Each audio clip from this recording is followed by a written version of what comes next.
Hi everybody, what's up? My name is Layne, and there's usually an introduction about how I'm planning on reading all of the books on my bookshelf, and I didn't. I did not do it this year, and that's okay. Today is New Year's Eve. Finally 2020 is closing its ugly doors, and I wanted to talk about a couple of things in this video. The first one is a bit of rebranding and what I'm hoping to do with this channel in 2021. Next is going to be my book roundup. I'm thinking I have my Goodreads list pulled up of the 50 books I've read this year. I also totally won my reading challenge, which was cool. It was just 50 books. So I have that pulled up on my computer. So I thought we could go over what were my favorite books that I read this year and what are some books that I really struggled through. We'll talk about all of that. My third one is why I am not planning on purchasing any books in 2021. Why I'm going to try really, really, really, really, really hard to not buy any books in 2021. We got a lot to unpack here. So if you are one of the 26 people that has been here since 2020 when this channel was birthed, I don't like that. You are one of the people that has been here since this channel started. You will know that my YouTube banner and all of my YouTube intro pages reads Layne Reads. This is a booktube. It has been a booktube for the past couple of months. Until I realized that I do more besides read that I'd like to share with you all. I filmed a video around the beginning of December where I made one of those tie blankets, and I've really taken crafting as a hobby this year, and which is nice because I don't really have hobbies. My two hobbies are crafting and watching movies and dissecting movies. And I want to be able to have a space where I can come and share a little bit of all of that with you.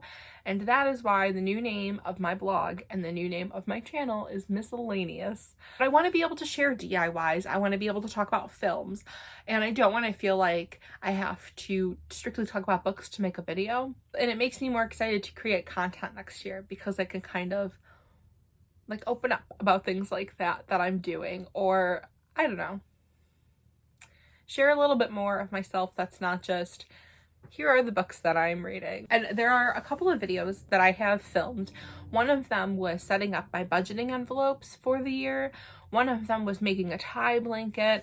I've also started my 2021 bullet journal, which is super plain on the cover. I really want to be able to make a cover for it. And because it's crafting, I want to be able to bring you guys along with it and show you how I make it and get a little bit into my bullet journal process and how I design pages so we can all do that together. That's what I have planned for 2021 on this channel and also over on my blog. On my blog, I share a lot of photos, and they're almost more journal entries to go along with the photos. I take a lot of photos on disposable cameras, like to write things that go along with them. I think my last one was when my cousins and I went to Wisconsin, and it also reflected on when we used to go when we were family. When we were a family, we're still family. When my whole family used to go when I was younger. You're gonna get a little bit, I think, more inside on there, because that was going to start getting a little bit more personal and a little bit more random and kind of finding my footing in content creating. I really wanted to give this my other slice of the internet, my YouTube page, more of me.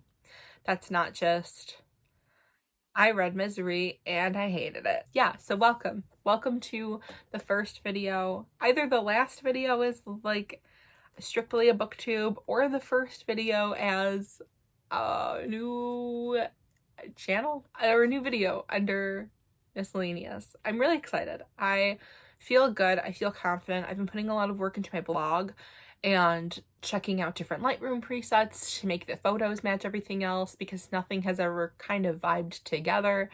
And it's all kind of starting to come together. If you want any blog videos too, like how I got started blogging or anything like that, how you can get started blogging, we could talk about that. I am by no means an all-star blogger, but if you want a shared experience on blogging, I will gladly make a video about it for you all, because I think it's one of those things that's easier to talk about than it is to type out. I feel like reading a blog post on how to start a blog is kind of I don't know. It's just one of those things that's easier to explain. We're just trying to find our content creating footing. Who's we? Me and all my Post Malones behind me. That's kind of the next step. So then you're going to be seeing book talk, maybe some movie talk, maybe some DIY talk, maybe like a crafty, chatty, I don't know, like craft chats. That's kind of cute, where we like make something, but we also just kind of sit and chat. That's the information that I have going forward into 2021, and I am very excited for it. Before we get into my Goodreads best and worst of 2020, I want to talk about not buying books in 2021. Every year I make a list of 10 things that I want to accomplish in the new year. And for 2021, my big goal is to be smarter with money. And I have like a lot of books already that I need to read. We all know this from the intros of my past how many videos. I also have an audiobook. I'm subscribed to, I hate this. I hate that it's about to sound like this, but I am subscribed to Scribed, which is all audiobooks you can read on there as well. And I just think with paying for that and like access to digital books and libraries for free and the books that I have, I am really going to try to not buy any books. I think I would only make an exception to buying books if it were like a big trip to a bookstore I've never been to before. I know that I also preach like, please buy things from your local bookstore. It doesn't have to be books. And also you can support your local bookstores and like buying gifts for people for different birthdays and holidays, or you can buy gift cards, you can buy merchandise. I just personally am from all angles like trying not to buy books in 2021. That's my whole spiel on that. I still think you should support your local bookstores. I just think there are other ways to do it. I got about halfway through my whole reading challenge talking about each book individually that I read this year, and then I'm like, my God, they can just go on your Goodreads and read it. Just wrap it up for us, baby. Give us your top 5 of each. But I'm going to be going over the 50 books that I read this year, but I'm not going to be talking about all 50 of them. I'm just going to be talking about my favorites, like talking about my highlights, and I guess for lack of a better term, like my lowlights. And everything else that I haven't talked about that you see on my Goodreads for my reading challenge just kind of fell into an average category for me. Not great, not horrible, not memorably great or horrible. Let's get going. My first favorite of 2020 was Juliet Takes a Breath by Gabby Rivera. Juliet Takes a Breath was so good. It was the first book that I read for my young reader class in my graduate program that was taught by Erica Sanchez, who wrote I'm Not Your Perfect Mexican Daughter. And this was the first book that we read in that class, and it was one of my favorite young adult books so far. I recommend it to everybody. Gabby Rivera is super cool. I gave it 5 out of 5 on Goodreads. Man, it's just one of those books that I sometimes start thinking about. I'm like, that was like just complex enough for a young adult, but just simple enough for a young adult. It has such a good balance of everything that a young adult book could need, and I loved it. 2 of my favorite series of the year, I guess, could culminate into my favorite author of the year as well. My favorite author that I read this year, and honestly, maybe my new favorite young adult author in general, is Jenny Han. I read the Summer I Turned Pretty series as well as the To All the Boys I Loved Before series, and I loved them so much. I love all of the characters in her books, and I'm Peter Kavinsky's #1 fan forever and ever and ever, even though sometimes he sucks and I really like Johnny Ambrose. I am such a Peter Kavinsky fan. And Nova Centineo is just gorgeous. And he plays the perfect Peter Kavinsky.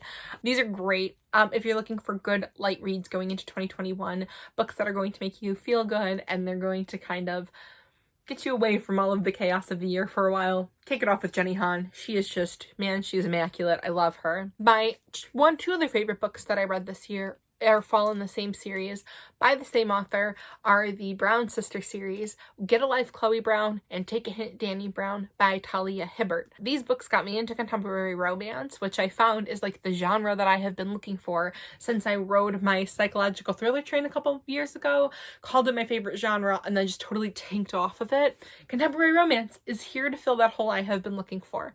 These just do it. Plus they're sisters, so they show up in each other's book. And the 3rd Brown Sister comes out next year. They're such good adult romance books where you're like, it's like ideal. It's like the perfect balance of that could happen.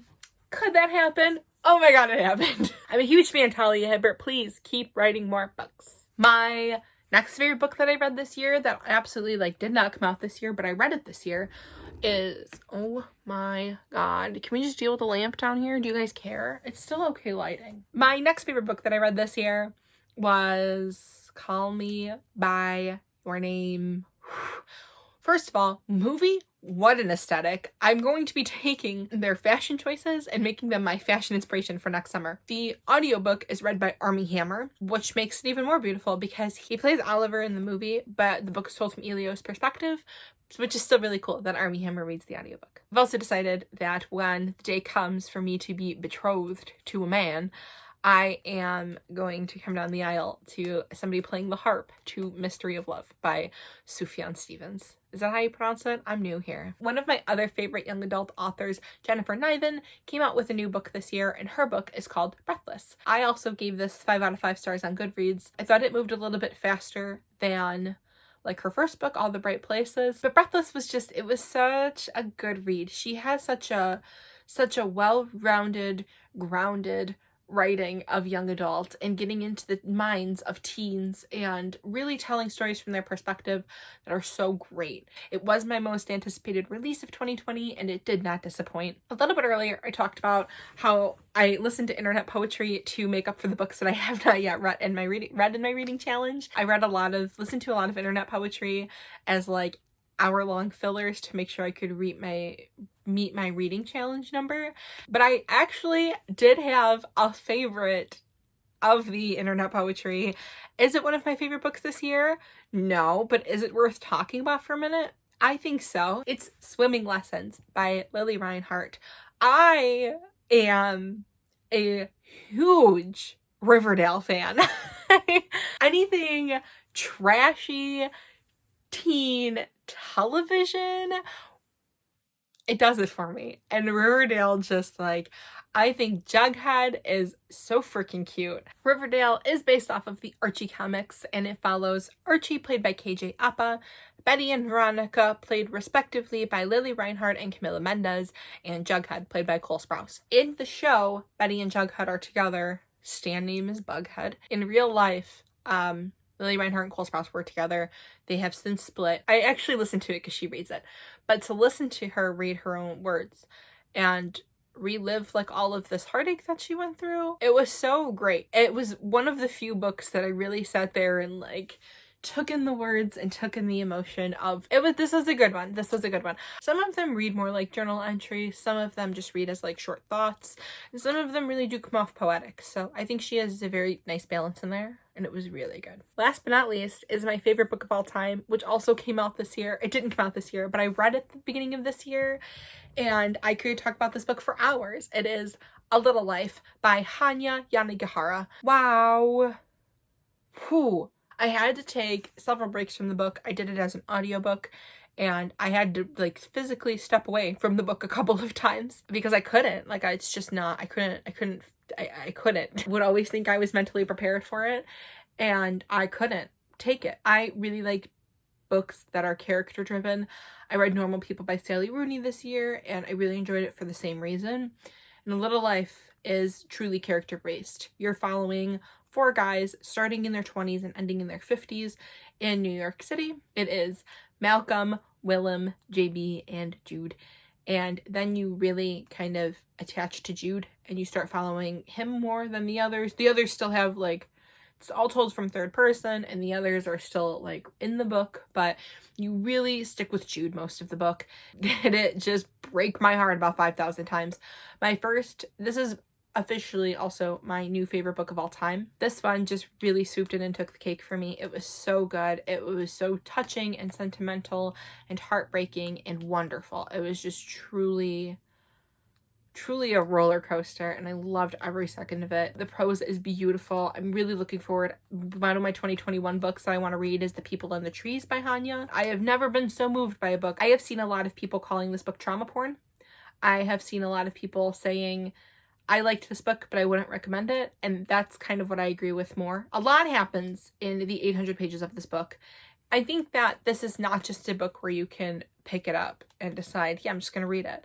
Like right now on my shelf is Dublin, and that is a book I could walk over and be like, all right, done. I'm just going to read this today. A Little Life is not that book. A Little Life is definitely a book where if you are even a little bit interested in it, I would recommend doing a little bit of research into the themes of the book to monitor your mental state while reading it. I would tread carefully But if you are feeling up to it, I also say tread. On that note, I'm gonna go. And it is only like 4:30, but it is New Year's. Oh my God, I thought I had to be up early tomorrow and I do not. Praise be, am I right? Praise be, what in the Handmaid's Tale's happening in my house, in my head right now? I hope that this is good for you. It was good for me to like sit and talk again. I'm excited for next year. I also saw a very funny post about 2021 that was like, please nobody claim 2021 as their year. We're all gonna tread carefully. We're gonna sneak in. We're gonna be quiet. Because everybody was like, 2020, my decade, and it all just...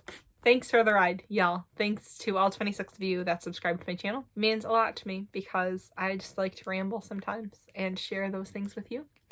And if I have any new content, I hope that you enjoy that too, even if you're here for books. There will be book content. I hope you enjoy everything else too. But I'm gonna go. Have a great start to your new year, and I will see you in the next video. Bye!